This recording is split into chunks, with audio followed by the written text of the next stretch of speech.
Hi and hello watch fans, and welcome to another edition of the Real Time Show with me, your friendly neighbourhood watchmaker, Rob Nuts. Today I am alone in the studio but joined by a very good friend, Giles Ellis of Schofield Watch Company. Hi Giles, how you doing, buddy? I'm very good, thanks Rob.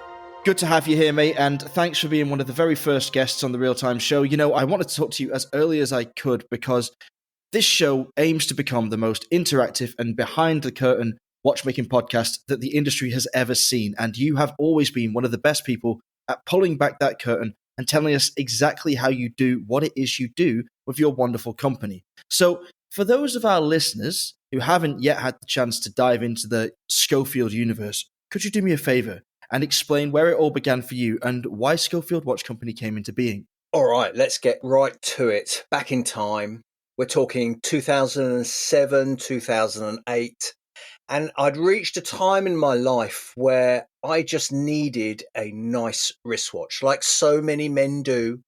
It's allowed, right? You're allowed to spend 3,000 quid on an anachronistic piece of jewelry. And I was at that point. I wanted a watch, but alas, I couldn't afford it. In fact, I proposed to my wife to make a money box that was a slot that went between the fridge and the wall. And the pound coins would roll down the side and go into a pot behind the fridge where I couldn't get at it. She said that was ridiculous. If you're going to spend that much money on a watch, then we really should consider a family holiday. And so the money box was never made, but the desire for a nice watch was there, and I'd started my research. And the problem is, whenever I start research on anything, then I only have two choices of endpoint. One is to buy the thing that I've ended up falling in love with, or two is to try and walk away. But after I've invested so much money doing a Concorde, as it were, then really buying it is often the only way out and ceases the research. It's a vicious trap I get myself into over and over again. Talking about vicious traps, though, this money box contraption, because you've told me this story once or twice in person on podcasts before, I've always allowed you to gloss over the mechanics of it, but it sounds fascinating. You were actually planning on building, like some kind of old fairground style, roll your penny down it? Yeah, it was cardboard, and it just had a high point of entry, a slot. The gap between the fridge and the wall was only about 1 centimetre, so it was perfect for this. And the fridge is heavy and inconvenient, and you're not really going to go behind it. So I was going to dump any excess pound coins down this chute, and it was going to go down the side, round the corner, and just fall into a pot behind the fridge where we had some space. I mean, for anyone that's not spoken to Giles before, I heard him speak on one of the many podcasts he's done, thankfully, over the years, because they've always been very informative and interesting. This is exactly the kind of thing you're going to be getting. So I think we're going to do at least one episode now. We'll definitely get Giles back soon to do another one, because these stories know no end. Sorry for interrupting. Carry on. So we've got the money box out of the way, which I always want to know exactly what it looked like. I can picture it now. So carry on. So no money box, but desire still to own a watch. And from memory, I had definitely gone down the Panerai route. I had definitely considered Bell & Ross, and then the lesser-known Italian brand Anibi really were where I was going from the point of view of clarity, build quality, legibility of the dials, what I mean by clarity, and a kind of cool watch. And the more research I did, I became very frustrated, and I could quickly see why people would collect nice watches, because one watch doesn't do it all. And being somebody who is confident enough to make their own thing, I decided very early on, actually, that I would just make my own. Having learnt that many of these brands were using the same movements, that of course was the sticking point right at the beginning, is what movement I could use. And so I realized I could get hold of an ETA movement, I could get hold of some hands, I would do my own dial, of course, being a designer already. And the casework, well, that was going to be tricky, but I could do it. I've done lots of engineering before and made lots of stuff, from light switches to mountain bike components to amplifiers. So very happy spending time on British industrial estates, talking to people about making the odd piece here and there for me, for total vanity, nothing more. And the more I learnt about watches, the more I realised that a laser engraved flat piece of aluminium or steel for a dial just wasn't going to cut it. This was no way in a watch, and there was no way I had moved away from the handmade look or the one-off engineer's prototype look. I couldn't live with that. That was not anything that I was going to invest my time in. And then the more you learn, the more you realize that essentially you're going to have minimum orders. And already at this point, I've invested many, many hours of research and studying the industry, and also studying what it was that gave watches a classic look. And it's something almost intangible. It's not something you can pin down to a set of rules. If you design a watch and a watch dial, specifically handset, as a graphic designer, then quite often you're at the whims of fashion, as graphic design is. It's a very fashionable industry. There are trends within graphic design. And a watch designed like that ends up looking like a fashion watch, like a diesel watch, or maybe a fossil watch, or something along those lines. And it wasn't classic enough.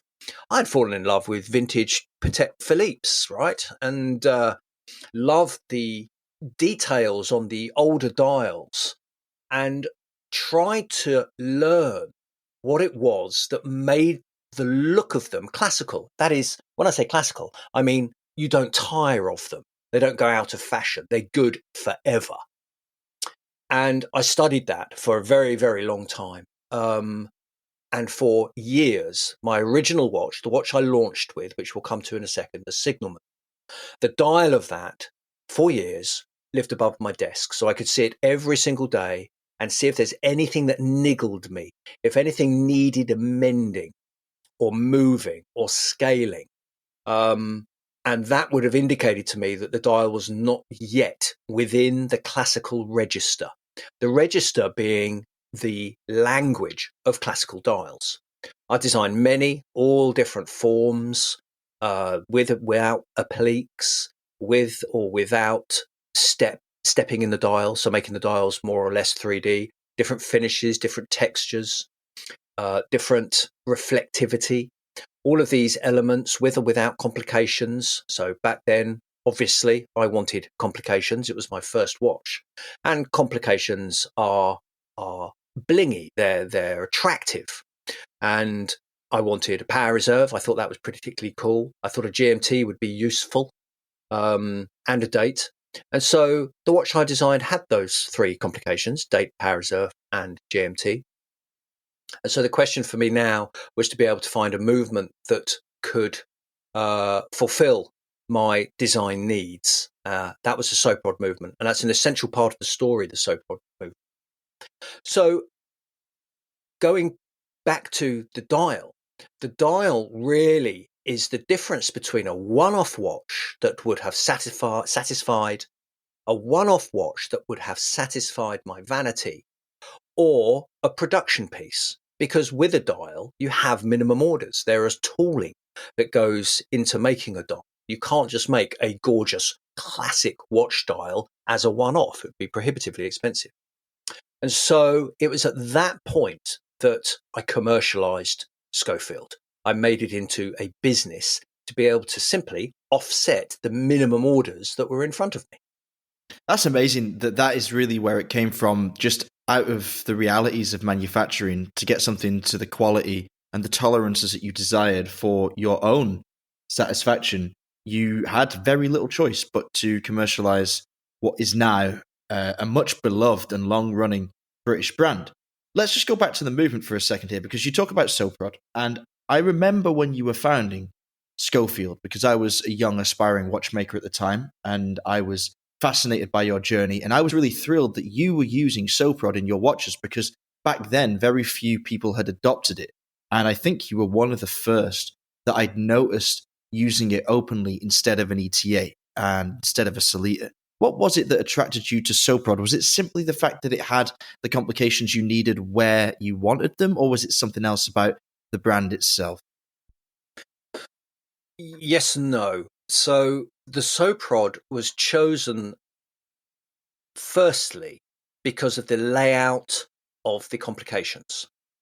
So I designed the dial around the movement that was already in existence, and chose the Soprod because I like the symmetry and positioning of those complications on my dial.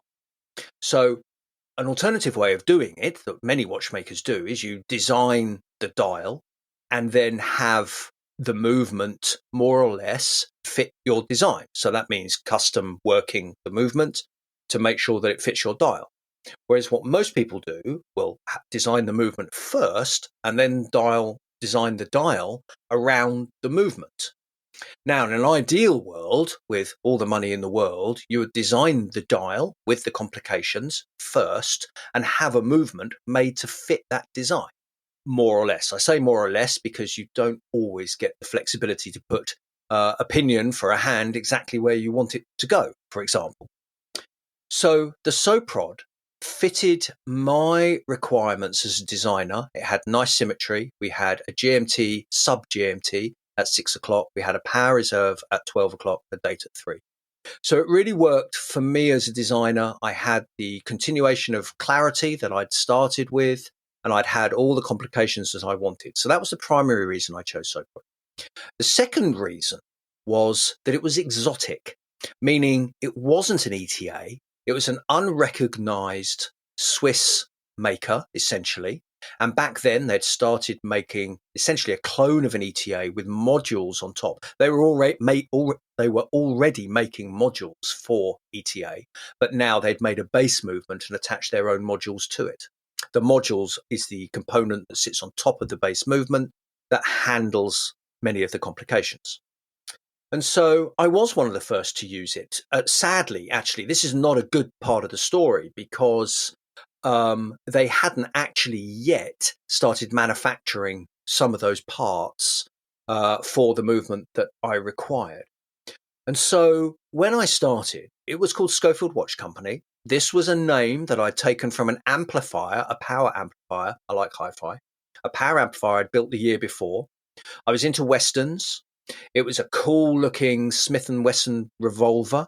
It was the one, in fact, Jesse James used and a number of other outlaws because it was very quick to load because it had a hinge and top loaded.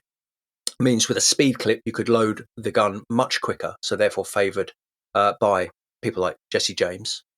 And the amplifier had two revolvers on the front. And so when I did my own watch, I really liked the design and I carried that over to this, which was a single watch and then effectively 100 watches with the Soprod movement. And I ordered, I think from memory, it was about 30 movements from Soprod to get going. I had commissioned 100 dials. You make a few more hands, so it's probably about 200 hand sets. And I'd already found a manufacturer in Germany, a watch shop, essentially, where you go and they can facilitate most things for you. And they were going to make the case. They took on my case. Now, my case is not an easy case to make, so that's carries its own complexity. Now, the issue I had was that everything was running nicely. We were starting to see prototypes of the case and dials and hands. And this involved trips to Germany and Switzerland to inspect these pieces in the factories. But Soprod decided that they were going to delay the delivery of my 30 movements. This was 30 from a batch of 100, I believe. We're going to delay them for 18 months. And that was devastating because I had bills to pay. I had invoices to pay. And also I had about 6 or 7 buyers that had committed to buying the watch on paper, essentially. They hadn't seen the whole thing in the real, but were excited about the project. And their money was essential from a cash flow perspective for this business, this new business. So I was absolutely devastated by Soprod handling me so poorly. And it's not unusual for Swiss companies to do this in the watch industry. They work on their own terms and a small British startup is very much down the list of priorities for them, though to my life, absolutely devastating. I remember holding up because I had no access to them. It was very frustrating. I couldn't shout at them. I could speak to them on the telephone, but you were just handled very formally and told to put it in an email, and then of course that email was ignored. I remember making a signboard like the Bob Dylan song, making a signboard saying, "Please, please, Marilise." She was the lady that I was dealing with. 5 movements. It's the 5 I needed to build so I could actually get paid for those watches.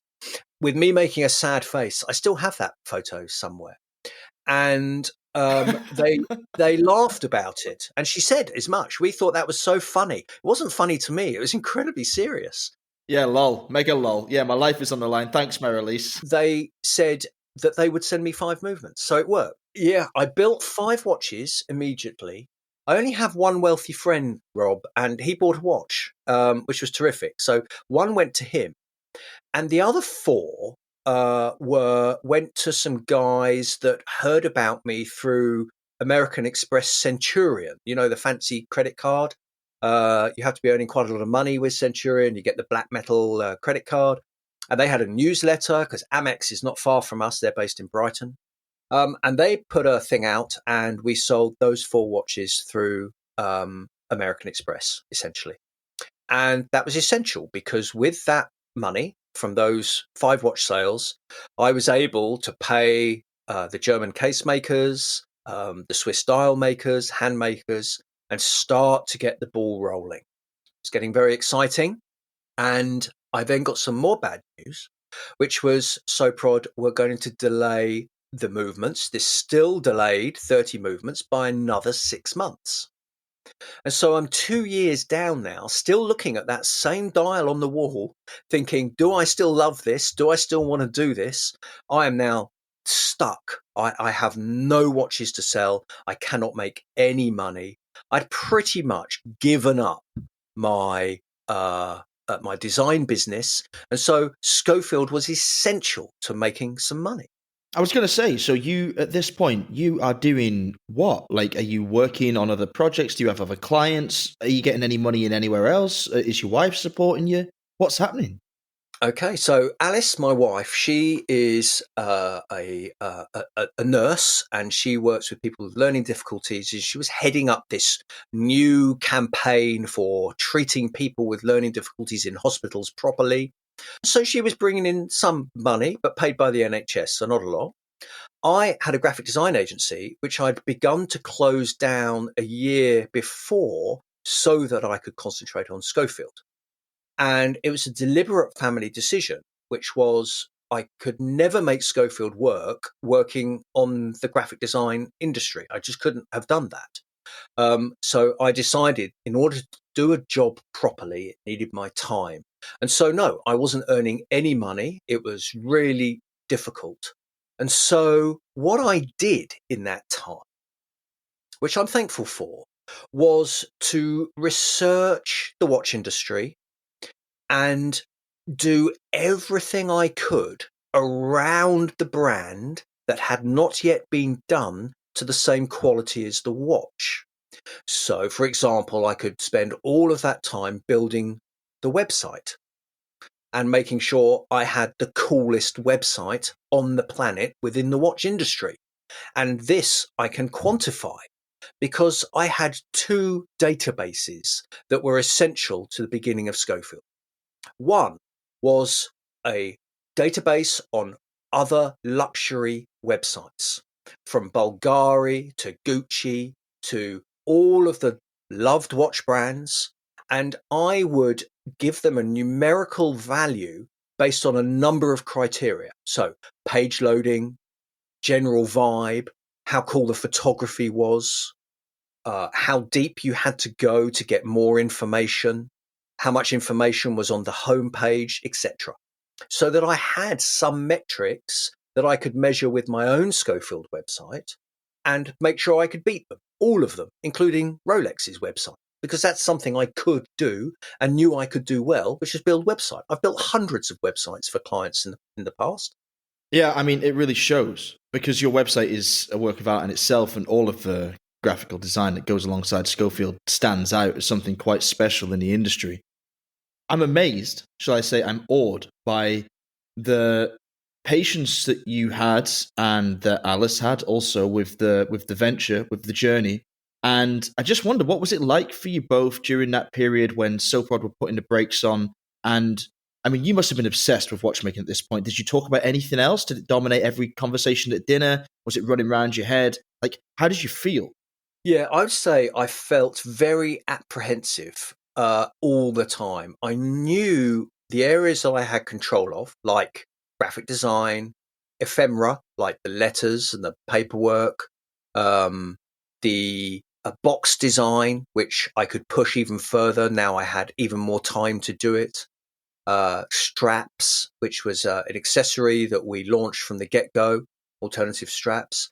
It was those things that I would almost obsess about whilst the watch was doing its thing in the background. I had no control over the watch. The pieces were being made. I hadn't seen them yet, by the way, other than the visits to the factories.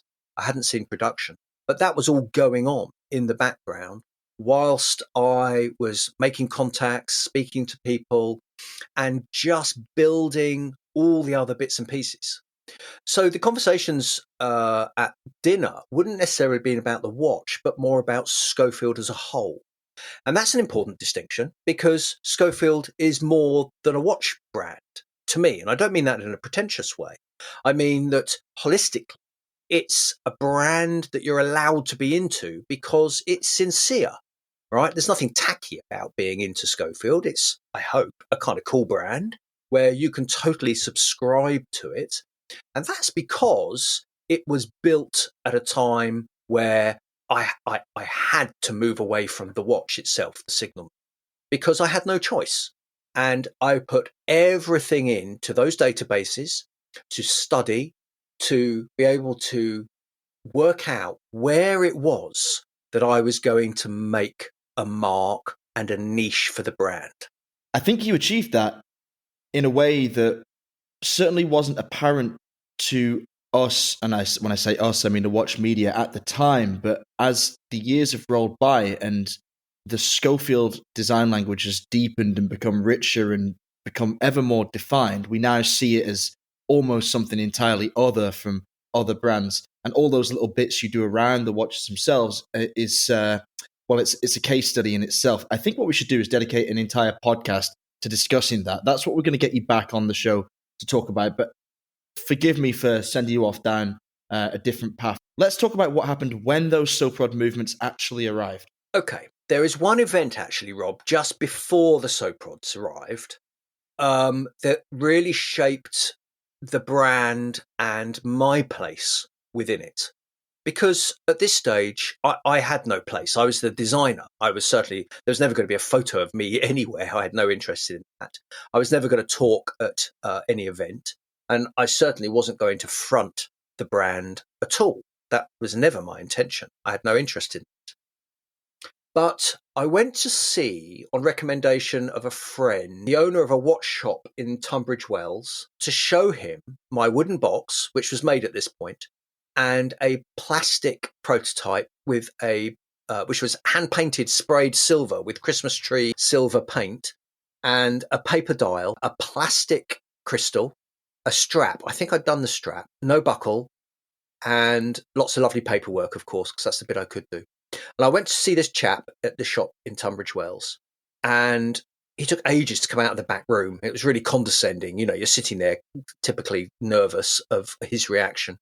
He came out and he opened the box and he closed the box. And without saying a word, he went to the other end of the shop, picked up a magazine, dialed a number, and said, James.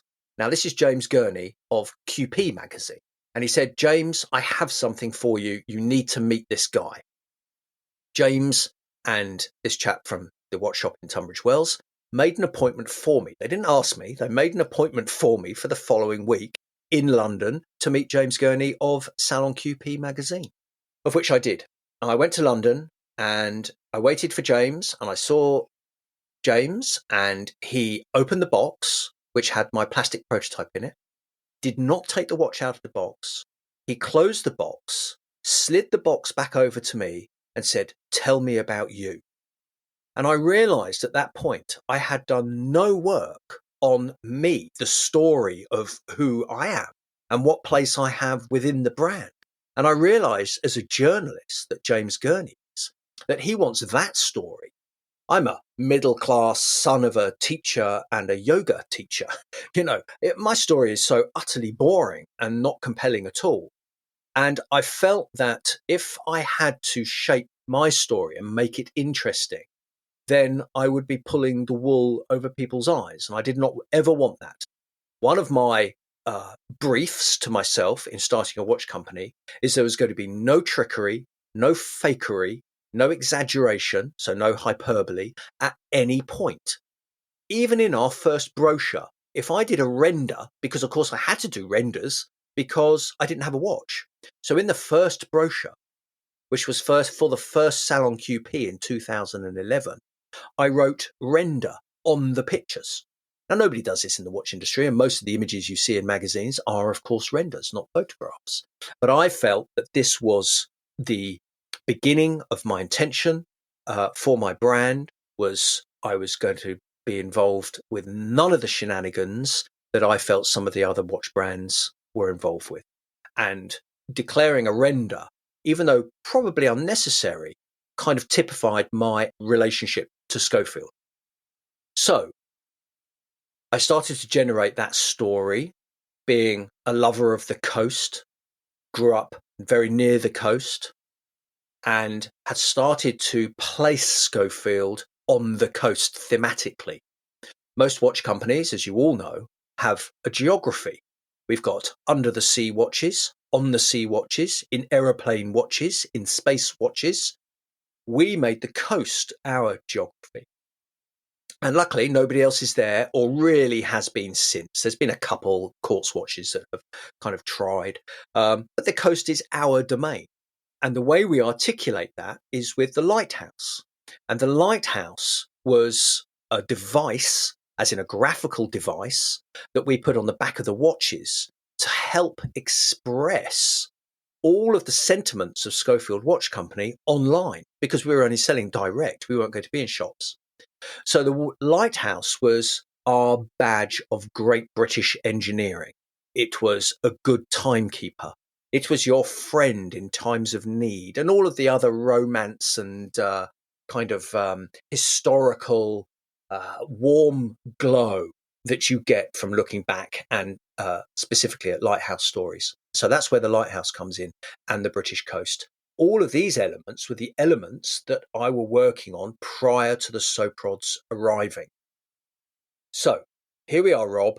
We are somewhere in August 2011. I have committed to Salon QP in the November of 2011, the first one at the Saatchi Gallery that my now friend James Gurney had set up. It was a paid event. It was more money than I could afford because I hadn't really got any money at this point. And I still have no watches. None. I was promised they were going to be delivered, as in built. The very first signalmen, by the way, were built in Germany, in an atelier in Germany. So the cases were German, the dials were Swiss, the hands were Swiss, the crowns were Swiss, the movements are Swiss, the case backs were almost certainly German, but then had engraving further done in Germany. The straps, I sourced the fabrics, so they were British fabrics, but the straps were made in Germany. That first watch, the signalman, has Germany on the dial. And they were still in Germany, and they weren't in my hands. And so I have an entire business, right, and no watches. And I think by late August, I start to get a delivery of some of the polished version. We did 300 polished, 100 DLC coated watches. I've got an interesting question for you.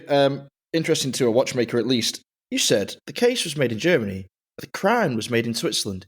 You had a different manufacturer for the case and the crown, which is, I would say, not common. Was there a reason for that due to your requirements of the crown's machining? So the one-stop shop that was making the case had outsourced the crown to go with the case, and that was made in Switzerland. not actually a separate supplier to me, as in I didn't see an invoice from a separate supplier. And I'm only clarifying this because now that's exactly what I do. The crowns are made in Switzerland, where my cases at the moment are made in the UK. And so we have different suppliers for all the different parts of the watch currently. Amazing. And that is a distinction worth making because it's really hard work. Yeah. Managing all of those suppliers. I do wish I could sketch a watch design on a napkin, apocryphally that I hear other watch companies do, send it to a one-stop shop and bingo, you've got your watch back. And I can't do that. I make a rod for my back and certainly make life hard for myself. And it's because I need to be in control of all the separate elements, and not one company can make those things to my standard. And in fact, most one-stop shops will outsource different components to different companies. It is a remarkable rod that you've made for your back there by having such incredible standards, because the crown and the case are two things that you would think you'd never really want to separate. And I asked the question, not just because it popped into my mind when you said it explicitly, but because of how obvious it is that the case and the crown of, let's say, the modern beta watches are from different places, because they're so specific in the set of skills that's needed to bring them to life in such a beautiful way. I know because I own one, of course, and the crown is one of my favorite elements of the whole design, and it's incredibly complex for a crown. And thank goodness you found somewhere on Earth that could actually do it. Absolutely. And the finding of somewhere on Earth to do these things is a part of my job that takes considerable time and careful handling in order to retain them. These assets, essentially, my black book of suppliers. And very difficult because they're working with a small British watch company that has very little authority in their eyes, at least. And I order generally the minimum order quantities. And I am incredibly fussy from a QC point of view, an engineering point of view, an aesthetics point of view, the mechanics of the item itself, how it works, how it handles, how it feels, and all of that. So I'm not an easy customer. I do tend to offset that by paying my invoices immediately. I always feel that you can't be fussy and not pay your invoices. If you weren't fussy, you could then be late in paying invoices if you were so inclined. But I'm at the school of thought that if I'm fussy, then at least they'll like the fact that I pay the invoices very quickly. So anyway, let's go back to late August, where I'm starting to see some of the polished watches. They're amazing. I'm so happy. I have a very simple litmus test for watch quality, and that is if you put it in an airport duty-free cabinet, will it look out of place next to some of the common fodder that you find in such places? And I felt, no, my watch would stand out as being something really quite awesome. The quality of polish that was done on the polished signalman was amazing. It had achieved that black polish phenomena where the specular reflections are black that stainless steel has. The dial was finished in a paint with a very low reflectance that was used in satellites. And so it had this, it was a grey black, but it wasn't reflective. So had great clarity. The step in the dial was very deep. The hands were perfect and polished, as were the appliques. Everything about it was just brilliant. The crown was a pancake crown, very flat, very wide. So good for torque and didn't dig into the skin at all. And I deliberately chosen not to engrave the crown as a knee-jerk reaction to every single manufacturer on the planet that said, your crown isn't engraved, you need to engrave your crown, which makes me want to do the complete opposite, which I did.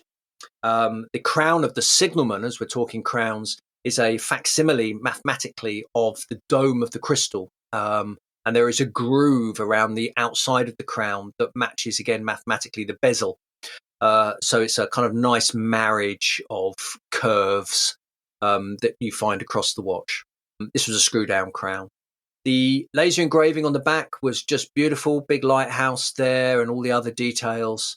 And the whole project had come together beautifully. I was incredibly proud and realized at this point that we'd done it. And I remember having a conversation with Alice saying, we're here after all of that work. 2011 from late 2007 was just constant grind for this moment. And the watch it was just brilliant. I was proud to wear it. Interestingly, I think the watch is everything I needed it to be. So going back to the Panerais, the Bell and Rosses and the Inebis of my inspiration, it was a watch that was round. It told the time. There was nothing fancy going on there. It was in a case shape that was quite unusual. In fact, I patented it because, from a design perspective, because it sits on a wide base and tapers up to a smaller window, which makes it wear like a large, solid watch, but doesn't look like an oversized watch. 44 mils diameter. Many of those watches are verging on the oversized look, and that's not something I find attractive at all. So having a slightly smaller dial renders this quite unusual case shape. And I should say at this point, it is one of the things I am most proud of in my design career, is designing a case shape that can be spotted across the room. Other journalists have said it's an iconic case shape. I think I might have said that myself. Thanks, Rob. Yeah. For me, that's it, right? As a designer, to have made a watch that can be spotted under a cuff without being wacky, without being a clown's watch, is great. That's exactly where you want to be as a designer. Well, I mean, man, it's the goal, and it's a goal that very few brands, not even individuals, but brands themselves achieve in a lifetime, or an entire brand ontogeny, as it may be. I mean, look at what Patek and Audemars and Vacheron have been rolling out for the last 30, 40, 50 years, the same damn silhouette, because when they get it right, they've got it right, and you don't need to change that. And that's exactly what you did straight out of the gate. You had something that looked like nothing else, that didn't look crazy or wacky, as you said, or off the wall or deliberately contrived. It was designed from the ground up and given the wide foundation for Schofield on the wrist, which, by the way, as a wearer, I can say this, makes it wear very comfortably and low profile, bizarrely low profile, given its 44 millimeter diameter. And you've taken it and you've run with it, and you've developed an entire watch DNA from that idea that is still very prevalent today in the most recent models that you've released. And I'm very glad to see it. I do imagine, knowing how your mind works, that there's something else bubbling in the background there for the future. But considering the majesty of this case shape, I'm very pleased to see that it's had such a long run in the limelight. Yeah, and that's because really of the infrastructure that went behind building that first one. That first one was very expensive to build. And when I talk about this in design, when people want to design something, whatever it may be, my advice is don't bother. Just go and buy what it is that you have fallen in love with, even if it's only 80% of the way there, because that extra 20% to get to your 100% will be way more expensive than the item ever would have been in the first place. So just don't bother, just go and buy a watch and be done, rather than thinking you're going to make a whole watch business. But of course, that wasn't on my mind necessarily. It was a process of incremental steps that led me to 2011 Salon QP, polished watches, and the DLC variety I hadn't even seen. There was 100 of those. I hadn't even seen them. They were FedExed to the show for me to pick up at the show. We'd had the cabinets, we'd had everything in place. I'd had the renders, of course, which I'd done myself. I had to learn how to do the software in order to render my own watches so I could help visualize them. And then at Salon QP, we launched the watch. And my business plan was 3 watches in year 1, 20 watches in year 2, 100 watches in year 3. And there was nothing beyond that, because I didn't expect realistically that I would ever get past year 3, even though I'd made a limited edition run of 300 watches. That's only the engraving on the back. Doesn't mean I've made 300 watches. At this point, I'd only bought 30 movements and waited 2 years for them. So we had some watches and we were at the show, and I took my brother-in-law, Matt, with me, and we were dressed in tweed. All the Swiss were there doing their very best, trying to look informal as possible. Brown boots, blue leather jeans, open collar, blue shirt tucked in. We were in 3-piece tweed suits, very British at the time. And Bremont were the only other British watch company that had already made a name for themselves. They were exhibiting downstairs at the show. They're always downstairs. We're always upstairs. They're bigger than us and could afford more expensive stands than us. And Matt and I just thought, do you know what? We might as well just have fun, have a laugh, because what the hell? We don't even know what we're doing here. We showed the watch. The watch got quite a lot of attention. There was a lot of buzz around it. I believe Bremont were slightly nervous of us at the beginning because they didn't know what we were going to develop into. And were we going to steal the crown of being a British watchmaker? We never have, by the way, but nevertheless, it was all very exciting. And I sold there and then, took orders for 15 watches, which is quite a lot at a show, by the way. It doesn't matter what anybody says, at a show, you'll be very lucky to sell watches. It's a very difficult environment to sell watches. But we took orders for 15 watches. And then after that, we got a whole load of press. We got a lot of attention. And I sold 100 watches within the first 3 months. And I had sold out of the Signalman DLC, the black one, 100 of those, halfway through the second year. And I'd sold nearly all 300 Signalman by the end of that second year, 200 of which had sold really by the end of the first year. Did you know how unusual it was at the fair when you took 15 orders? Because you say now, obviously, that's a lot. And I can attest to someone that's been at many fairs, that is a hell of a lot of orders to take at a fair, face to face. Not at all. In fact, I thought this might be typical of watch fairs. Wow. And it's only since doing the subsequent decade that you realise that those numbers went down and down. In fact, what happened to us, I think it was 15 on the first, 14 or 15 on the first, 7 on the second year in 2012. And then by 2013, even with 2 new watches under my belt, we were still going strong. But Salon QP had become a club, and there was, I think we had seen 20 owners at the watch show coming to speak to me, to see the new stuff, but not to buy. They'd already had one. And so I realized that the return on the investment of doing shows was diminishing based on the fact that we were basically talking to people that I could talk to on the phone anytime or over email, but they'd come to the show, and it started to lose its shine doing the show. It was good fun, but at the same time exhausting, very expensive. You know, a typical watch show in the UK will cost, including VAT, about $6,000 for a stand for Schofield. Then you've got to do all the design around it, get all of your products up and running. You then have to stay in a hotel, pay for staff. And if you're like us, spend an inordinate amount of money on our clothes to make sure that we stand out from the crowd. And interestingly, year 2, everybody else was in tweeds. And thankfully, we'd moved away from the hackneyed, stereotypical British thing, you know, road bikes and flat caps, which absolutely is not my brand. And I quickly nipped that in the bud because I didn't want it to represent the brand. And we wore lovely, classic Italian tailoring, black suits with calico lining, just gorgeous. And that's what we wore then. So we looked very smart that second year. I remember that well. And the third year, I think we went a bit more contemporary and a bit different. And everybody was left a year behind us. And that always felt really good. What I want to know, or really what our listeners want to know, because as you know, the Real-Time Show is very interactive. We get a lot of questions via Instagram into our email inboxes every week. Everybody wants to know. Well, actually, it's just my mum, but my mum wants to know, when are you going to do a Schofield kimono?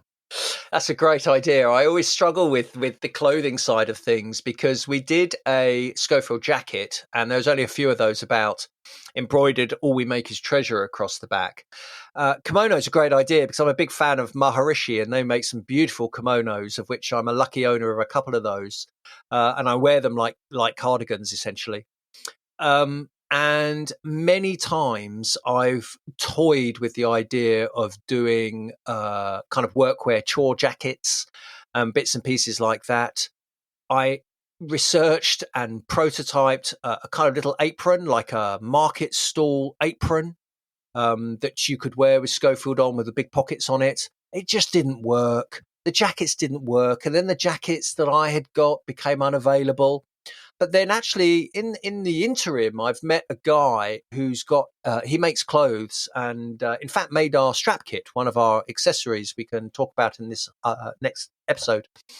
But the strap kit was made by tailors essentially because it was a cloth piece of mercantile rather than a leatherware thing.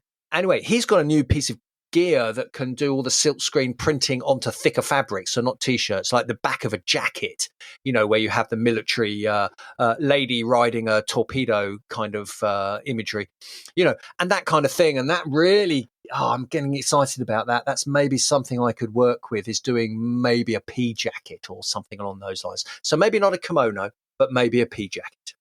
Put me down for one of those. Put me down for one. Yeah. Medium/large. I'm getting girthier by the day, Giles. I need to get in the gym like you.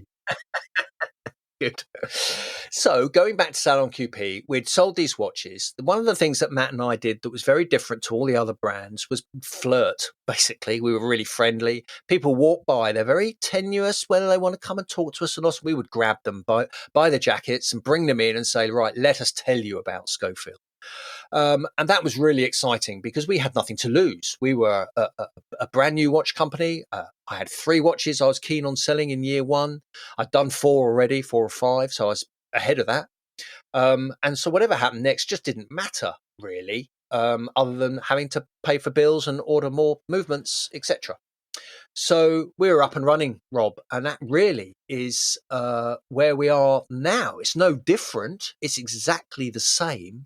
Schofield has not changed one iota, I would say, since 2008, which is when 2008, 2009, when it started to become a business.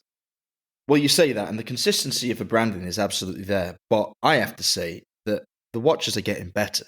And that's not really a change per se, I guess, but it's just an evolution or a natural development. And I got my first Schofield years later than I should have done, really, as is the case for everyone that bought a Schofield that wasn't the Signalman.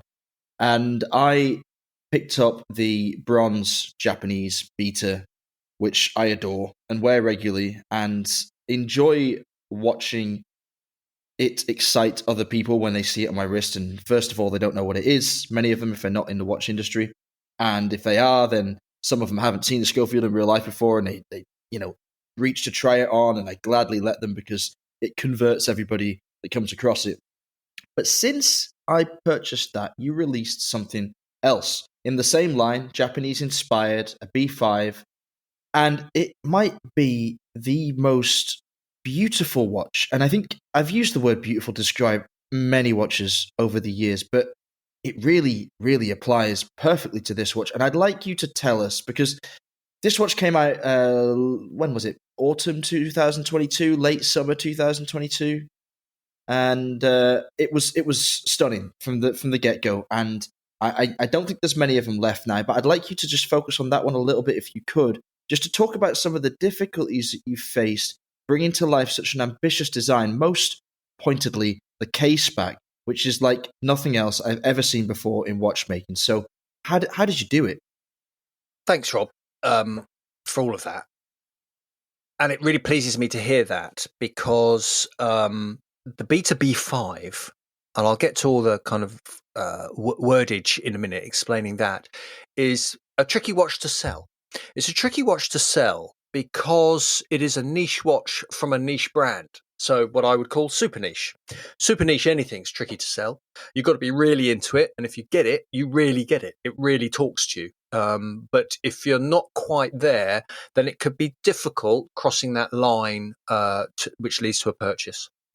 And it's a niche watch because the Beta has a heritage of being pretty niche.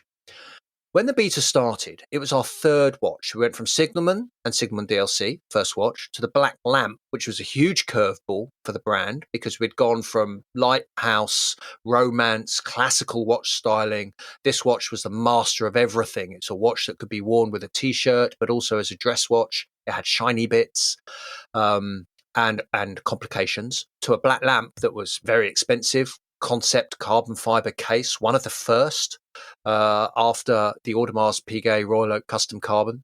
and a couple of other very high-end ones. But here we are strapping it to people's wrists at around the $8,000 price point, with a unitas movement in it, deliberately unconcept movement, a workhorse movement. And again, the same case shape. And then from that engineering, because that case was made in the UK, the carbon fiber case, from that engineering and case design, which was tweaked version of the Signalman case, we made the Beta. And the Beta was an error. It was an error because, firstly, I misnamed it. I called it a Beta. And I honestly mean it to be a Beta. But it's really condescending to those that can't afford 3,000 quid on a watch that you're meant to wear and beat up. It's quite a presumption on my part. That's not, in fact, entirely what I meant by calling it a Beta, but the name itself is an error, and it should never have been called the Beta. The other issue was that we made 3 of them. There were 3 different varieties. The Beta really should have been a single model, not a family of watches. We made a steel one with a grey dial. We made a blued titanium one, as in it was heat-treated titanium, with a green dial. And we made a bronze one with a blue dial. And it took over a year for anybody in any real numbers to buy that watch. It was such a niche watch because it had these hand-finished cases by me. All of the cases were finished in a way that the watch industry hadn't seen. So the steel we satinated, and we did that with a process of finishing that was very unusual, and it gave this lovely eggshell satin finish. And it's not something you see in the watch industry at all. More of an industrial finish, but delicate, but industrial nonetheless. The blue titanium hadn't been done before. There'd been PVD blue cases, but very rarely. But nobody had heat-treated titanium to 800 degrees Celsius and cooled it in such a way to make the whole thing blue in a classic watchmaking blue way. They were beautiful cases. And they oxidize over time, and we still see them occasionally, and they're a bit darker than they were when they were sold, but very unusual watches. And the bronze we patinated. So there's a little minor argument going around who was the first to do bronze cases. We were certainly extremely early adopters because this watch was first conceived in 2012 and prototyped and launched in 2013. But I hand patinated the cases. So this was certainly a first in the watch industry. Raw bronze watches were out there, but not patinated. And I would force the patination chemically with my own recipe. And my own methodology in order to give me some consistency, which is very difficult to do when hand finishing metals. And we launched these 3 Beta watches that also had enamel dials. And that was another conundrum because most people associate enamel with being delicate. These were cold cure enamel. I mean, you could throw these dials across the room and they would just bounce. They're indestructible. But we put them into these watches. They cost £3,000 each, more or less, and they were called a Beta. And like I said, it took a year before we started to sell them. In that time frame of a year, the costs of making the dials went up and up and up. By the way, the dials were made in the UK as well, which is very, very hard to do. And there are limitations on what you can do, which is why there's no loom on the dials, only on the hands. They're Swiss hands, because nobody in the UK can do loom dials. And so we had a pen enameler do the enameling, and then they went off to a car dial printers that then did the printing for us. Lots of prototyping because we couldn't get the ink to stick to the enamel, all of those kind of dramas. I was dining off the success of the Signalman and the Black Lamp. So the company had money to do these kind of prototypes. And it was fun because I could do projects like make films and do artworks and all of these kind of cool things and make these quirky watches. But nobody bought them. Nobody bought them because it was incredibly difficult to articulate what this watch, the Beta, was all about. Then in a year, they started to pick up the sales. And I was like, okay, this is really cool. But the trouble is the watches are becoming too expensive for me to manufacture at that price point. Okay, we don't retail. And we don't retail, by the way, this is a side note, because the watches are too expensive to make. I wouldn't have the margins. If I sold one watch to Selfridges, and they've asked me, as have Harrods and all the other department stores, if I could be part of their stock. We can't afford to, because the watches are simply too expensive to make. If I sold one watch at 50%, we would be making a loss. We couldn't even do it from a loss leader advertising point of view, and therefore never have. So when I say shop, I mean my shop, where I am recording this now. And it's a small shop on a classic British high street. Flint buildings up and down the high street, 3 shops, and I'm one of those. So the beta became too expensive, and I had to pull the pin on the beta. I couldn't sell it anymore. I was losing money on the betas. I wasn't selling enough, and they were becoming too expensive to make. And what got stuck in between were bits of watches that were half made, essentially. So dials that were enameled and were not printed. And I thought, oh, it's a fun experiment. I had this titanium case, and I sent it off to Japan. This is the first link with Japan and the beta.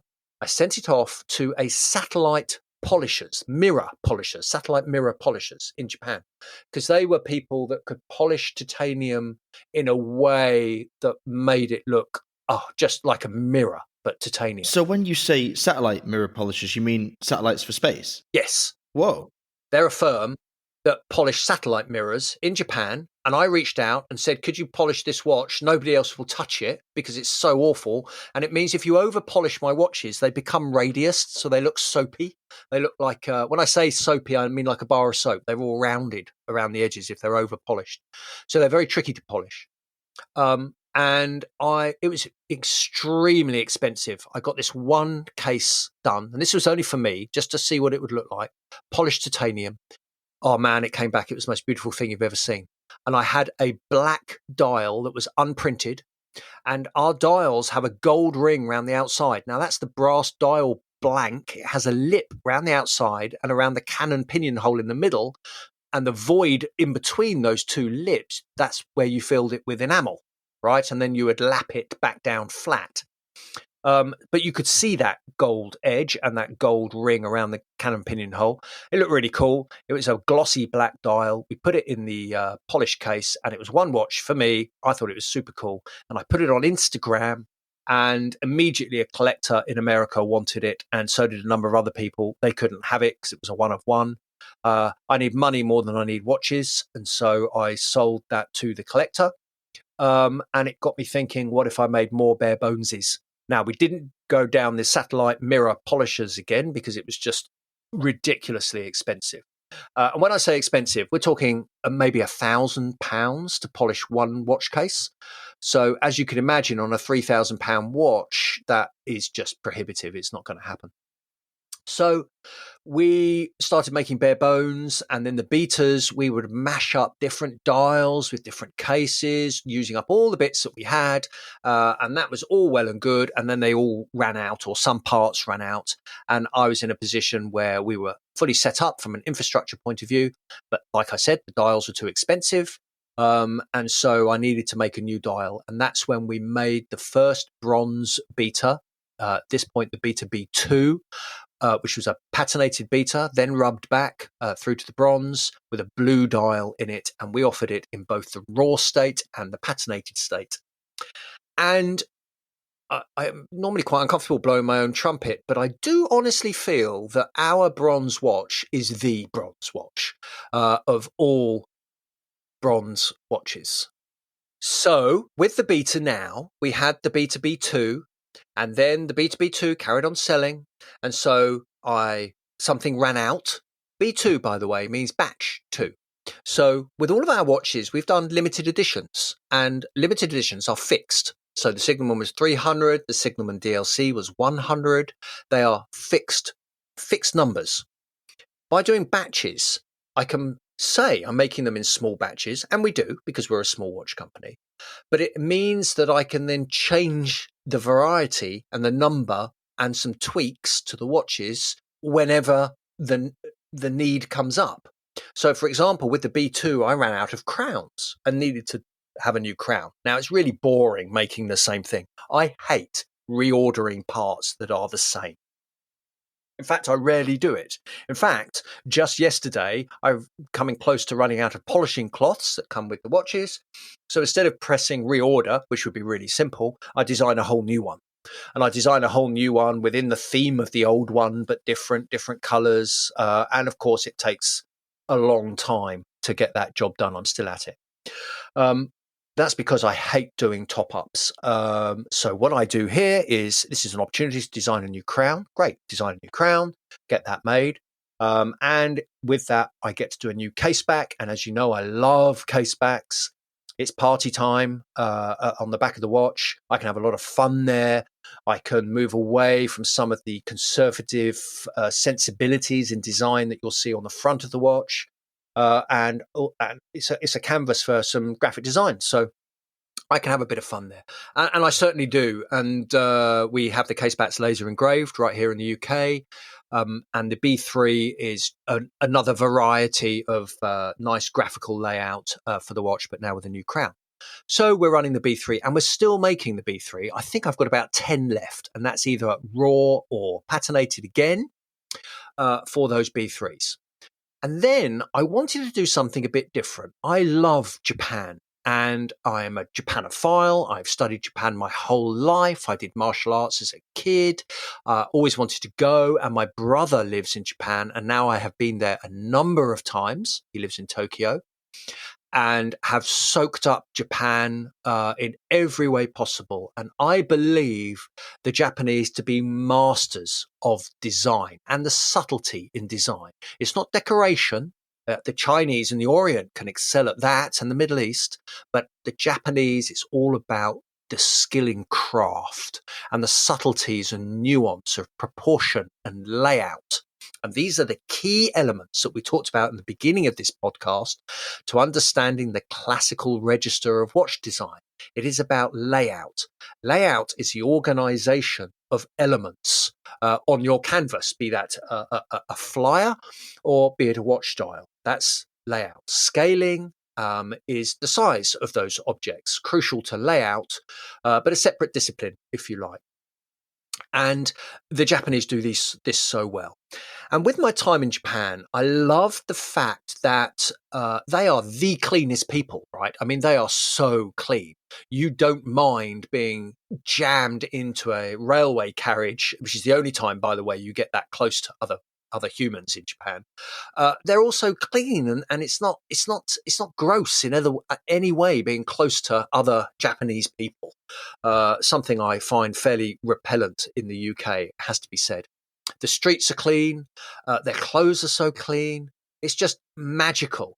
But they don't polish everything like we do. It's as if we have to prove our cleanliness by polishing all of our brassware, right? All the door handles and little plaques that you get on the fronts of your solicitors, all highly polished. In Japan, they don't do that. They call patination the grease of life, and they like patination. Okay, it shows the history. They do the same with woodwork and many other forms of metalwork. I love that. And I was like, I already do this patination, but I burnish it back to give it this seaside look, this nautical look. What if I make a bronze beater, a love letter to Japan, and patinate the case as far as I possibly can? How deep can I make it? And this is what I did.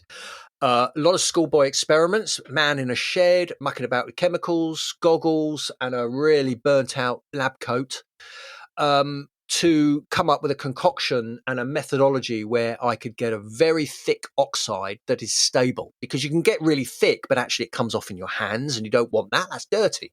So it has to be stabilized. And that's what I achieved with the bronze Beta B4. The patination on the bronze. And by the way, we use a bronze that's slightly softer. And that's a real buzzword in the watch industry, because if you say soft, people's shoulders go up with nervousness. Soft from a metal point of view does not necessarily transcribe to you going to dent it more. Whether your steel has been treated in a fancy way like Sin do, they cottleize their metals, doesn't make any difference if you're going to smack a watch into a turnstile. You're still going to mark it. So we use a softer bronze, ever so slightly softer, simply because it's more reactive. It patinates more readily. So when you do scratch or dent your Beta watch, it oxidizes quickly, so you don't see a very contrasting gold mark. Within a few hours, it starts to tone itself down, and within a couple of months, it's blending back into the case beautifully. This watch also featured on the back a drain cover. Now, for those that have been to Tokyo, you often see people standing over manhole covers, drain covers, photographing them because they are cast and enameled and they are beautiful. The designs are beautiful, sometimes cartoon characters, manga characters, sometimes very graphical, symmetrical designs of blossoms and all sorts. They're truly beautiful. And on your B4, we have the cherry blossom, one of the, well, they're not no real official flowers of Japan, but it is one of the recognized flowers of Japan, the cherry blossom. And we have ginkgo, a tree you'll find there. And we also have in the middle a character called Daruma, and he's a good luck character. And the kanji on his tummy means good luck. And these little red paper mache characters you give to people when they face a challenge. And I thought this was really cool. I was like, this is just perfect because you could give this watch to somebody if you wanted to, or if you had a challenge yourself. You color in one of Daruma's eyes when the challenge is about to begin. And when you complete the challenge, then you color in the other eye and he can see. And it's about you being distracted and not distracted when you're doing your challenge because you can't see anything else but the challenge in front of you. I always thought this was really cool. And I tried to make a little sticker that you could place inside Daruma's eyes on the case back. So it would be the first interactive case back in the history of watchmaking. And I thought, this is really cool.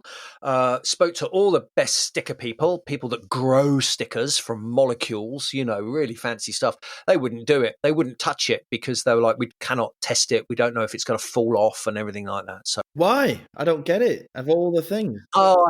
Well, because it's how long do you keep going with an idea? You can be bashing your head against the wall and another year's gone by and I need to launch the watch because the company's sitting on assets that need to make money.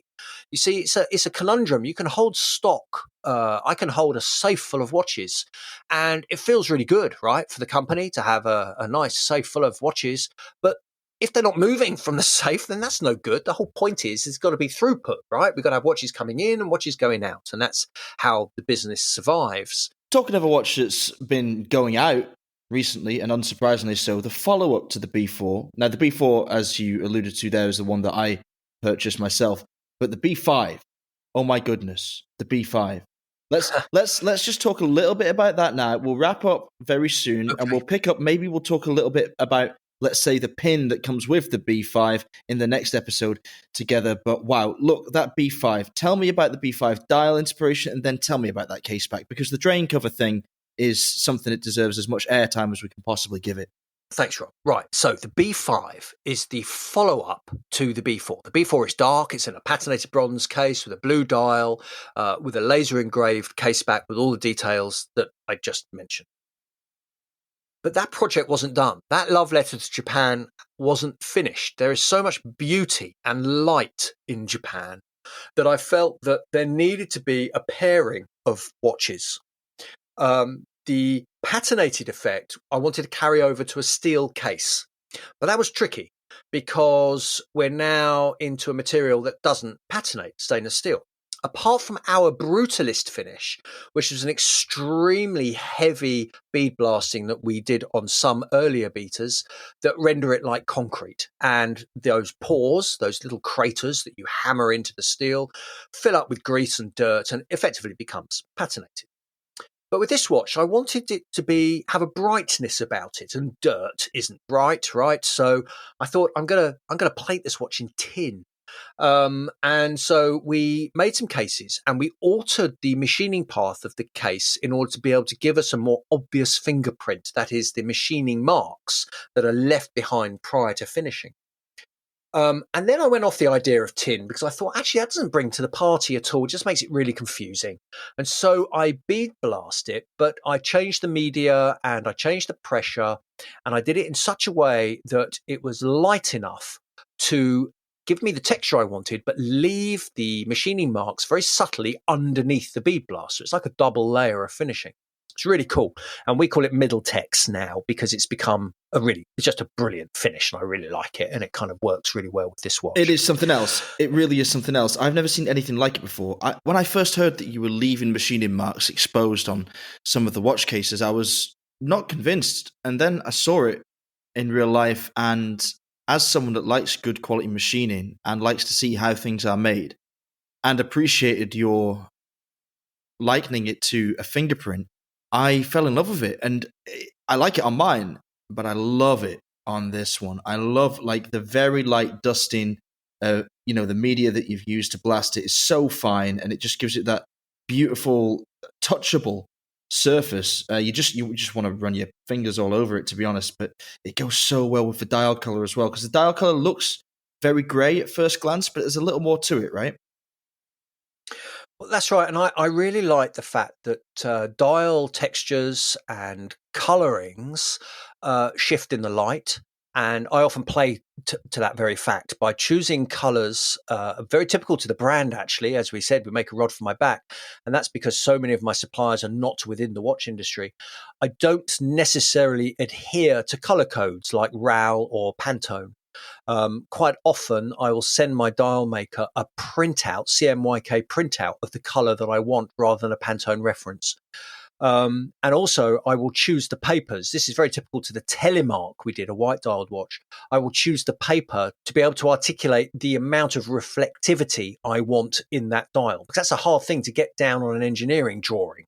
You can't say I want it semi-gloss or to this factor of reflectivity. And so the easiest way for me to be able to do that is to choose a paper, of which I have thousands here, and I'm able to print out the color on the paper that has the right amount of reflectivity. And this is no different for the B5 dial. So the B5 is very pale, beige, but a pinky beige, a warm pinky beige that some lights looks grey and some lights takes on that pink blossom color, the blossom of the sakura. The amazing cherry trees when they blossom in Japan is quite a sight to behold. And it's also party time. People go out and drink under the trees. There's lots of tourists about. It's a real buzz. And I wanted to get that kind of party time feel. So it's like a dress, like a cocktail watch almost, quite typically, I have to be careful what I say now, feminine in styling, but it's certainly delicate, okay? And this pinky beige dial, though makes the watch hard to sell, is incredibly pretty and works so well with the case. The dial I had made some time ago, actually, and there was one watch built into a bronze case as an experiment, and it never quite worked for me. It had to go in this pale Middletex case. And then the case back, the bit that you wanted to really get me to explain is special because there are two things that we can't do with casebacks. One, we don't do color. So we've always done laser engraving. We use an industrial laser which oxidizes the steel. So we do get contrast, which a lot of companies don't get. And we can't do orientation because we have screw down case backs. And to match the backs to the case is near impossible because of ever so small dimensional changes to the gaskets and the materials, but also to how much torque is used to do up the case backs. And if the case back, if you try to align it and it's out ever so slightly, that looks way worse than out a long way. So we've never bothered doing alignment. And then I had an idea about how about if I made essentially a badge that went into the case back and the case back was screwed in, and then I had a rebate in which the badge could be bonded to. And then when that case back is screwed in, I could then subsequently bond in this badge. And I thought, okay, this is ideal situation to do this. So I reached out to a number of people and I came across a very old-fashioned lapel pin maker in the UK that made lapel pins with glass enamel and sterling silver or gold and various platings and bits and pieces. They've been around since 1880, okay? But they had never done a project like mine. They had never made a large pin badge. We're talking about 32 mils in diameter. They had never made it that thin because, of course, I don't have lots of real estate from a thickness point of view. So it needs to be thin. And they'd never done it for something like a £3,500 watch where the quality control had to be really high. They'd made lapel pins, which you're looking at from a meter away, not studying at 30 centimeters that you would be the case back of the watch. having looked, and I urge anybody to do this, just Google Japan manhole covers and you'll see what I'm on about here, right? There's a lot of really cool designs. There's one that I always really loved, and it's a really unusual one, and you have to dig pretty deep into Google to find this. And it's of an old gnarly tree that's been pruned right back and has cherry blossoms going across it, and then lots of vertical shoots with little buds on. And it sits on a kind of rocky outcrop. And I thought this was the coolest thing. And also the best idea for a foray into proper glass enameling, because the flowers are translucent. And so we texture the metal underneath the enamel, and that gives a certain vibe coming through the metal. And the rest I left pretty plain. I used the colors of the dial as best I can, because you can't match enamel accurately. Colors of the dial by sending them large swatches again so that they could color match. And we pulled it off. We nailed it. It's a sterling silver 32mm badge that gets bonded into the stainless steel drain cover assembly on the back. And for the first time, we can orientate it so it sits the right way up. It has a 5 at the top for B2B5, batch 5, and Schofield Watch Co. B5 written underneath. I've even added some moss balls. Moss balls are really cool, and people grow them in Japan. And I've added them to the ground area, played around with the drain cover to make it my own. And it was so beautiful that I decided that I would make a lapel pin. So now we've got a 16mm copy, essentially, simplified version of the case back. So you can wear the bit that's hidden when you wear your watch forward facing, and you can show off the pin you've got. Oh my God. And Rob, what's so cool about this is I now do that with all watches. Oh no. So the landmark of late last year, now sold out. That landmark had its own badge. Oh, no. I have a generic badge for older watches. I haven't gone back and made a fresh badge for everything, but every watch we do in the box now comes with a little lapel pin, so you can collect those. Oh, you're killing me. Representing all of your watches. Oh no. Oh God. I was afraid you were going to say that. I was hoping it was just a one-off kind of thing, or a two-off, as it were, with the landmark as well. But no, you're now making me want to collect pin badges again. Okay, look, that is a stunning story. Wonderful that you've taken us from the beginning up until some of the most recent watches that you've released with the B5 and the landmark. I cannot wait to hear what's coming next, but we'll have to get you back on the line again to talk about that. And giving us that little tease with the pin, with the beautiful enamel pin, into the effort you put into everything around the watches in the Schofield Watch Company is a perfect segue to our next episode, which hopefully will not be very long in the making. So, Giles, thank you again for joining me. I really appreciate the time and the stories and sharing with us all of that information from behind the curtain. If you, our listeners, have any questions for Giles, please contact us either at rob@therealtime.show or alon@therealtime.show, or find us both on Instagram at robnuds, that's ROBNUDDS, or Alon Ben Joseph, that's at ALONBENJOSEPH. And if you want to check out Giles's wares, you can find those at SchofieldWatchCompany.com. Giles, it was a pleasure. Thanks, mate. Absolutely, Rob. Anytime.